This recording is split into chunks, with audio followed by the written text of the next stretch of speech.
Արաքարյան, դուք ասեցիք, որ 2003 թվականից դիմել եք մեր կառավարությանը, մեր իշխանությանը։ Կառավարության չէ, ասեցի նախագահին։ Հա, նախագահին, ավելի լավ։ Դուք ասում եք, որ եկա ժամանակ ապրեցի, չէ՞ դրա համար։ Հիմա 11 տարի անցել է։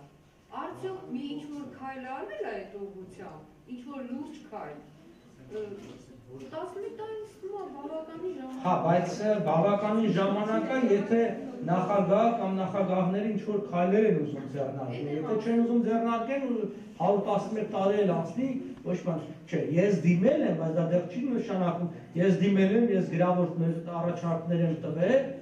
ինձ ասել է նախագահի ժամանակվա սպասի, ես կարտամ հետո քեզ կկանչենք, ես մի երկու շաբաթ սպասեցի, ինձ կանչող չեղավ, ես գնացի իմ գործին Կանադա, գնացի այցելել անդրադարձ դրան չեղավ, այսինքն կարող է չի կարդացել, իհարկե չի կարդացել, այսինքն չէ, բայց ուզում եմ ասեմ, բայց մենք ինչ անենք, իմ միակ հնարավորությունը 2003-ից 6-ը նայել դիմել իշխանության, ես պետական պաշտոնյա էի, դեսպան էի, որ օրենքով էլ արգելված է, այսինքն այսպես հանրային ելույթներ եւ այլն։ Երբ որ ես 3 տարի փորձեցի, չէ, նախագահին 2005-ին եմ դիմել, 2003-ին ես արտգործնախարարությունում եմ այդ հարցը բարձրացրել, երբ որ առաջի փակ քննարկումներն էր սահմանի վերաբերյալ, միջազգային բացել, երբ որ ես հարցը դրեցի, նույն Օսկանյանն էլ դիտողություն արեցին, ես հարցը դրեցի, որ իսկ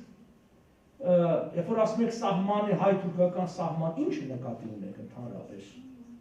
Այսինքն ոնց ինչ է, ասի որտեղ ինչ է, եթե մենք հայ-թուրքական սահման ասելով հասկանում ենք սովետա-թուրքական սահմանը, դա ուրիշ բան է։ Եթե հասկանում ենք հայ-թուրքական, դա Վիլսոնյան սահմանն է։ Օսկանյանը եկավ, ասաց հիմա դու մեր կողմից ես, թե իրանց, ասի իրանք ովքեր են։ Իրանք, այսինքն։ Բայց այդ հարցը դրվել է, նենց չի, որ ասեմ, չի, դրվել է խանդախոսակցություններ ա եղել տարբեր մարդկանց հետ։ Ցավոք սրտի առանձնապես ընթացք չկա, որոշ քայլեր կան, օրինակ եւ Քոչարյանի այցը Ուիլսոնի գերեզմանին, եւ Սերժ Սարգսյանի, եւ Սերժ Սարգսյանի անունից, թե Քոչարյանի անունից չեմ էլ հիշում, բանի, համալսարանում, հա, բանը եւ այլն, այդ ձև բաներ եղել է, բայց գործնական բաներ ցավոք սրտի այցել ես չեմ նկատում։ 2006-ից է, որ ես կարողացա ավելի բաց խոսալ, որովհետեւ հասկացա, որ այդ պաշտոնը բացի կաշկանդելուց ինձ իմ գործողությունները ոչ բան չի տալիս։ Այսինքն ճիշտ այս հնարավորություն ունեմ դիմել նախագահին, այսինքն դեսպանի առավելությունը, որ ցանկացած պահի ինչ որ դիմում ես, ասում ես ղեկավարության։ Բայց եթե 1-2 դիմում ես ու արձագանք չկա, ի վերջո ես ենթակա ոնց ասած մարդ եմ, ես կարամ առաջարկ ներկայացնեմ, ասեմ ես այս առաջարկն ունեմ, վճիռ ինքն է կայացնում։ Եվ քանի դեռ ինքը վճիռ չի կայացրել, դու չես կարող քաղաքականությունը փոխել, այն որ Ազնավուրն ասում է ես Երևանից հրանք չեմ ստանում, այսինքն լինելով դեսպան մի քիչ անհեթեթ է, որտեղ դեսպանը ոնց ինքնագլուխ չի կարող քաղաքականություն իրականացնի։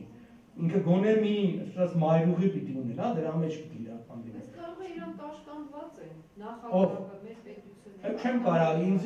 այդպես բան չեն ասել, որ մենք կաշկանդված ենք, այնպես կարող է։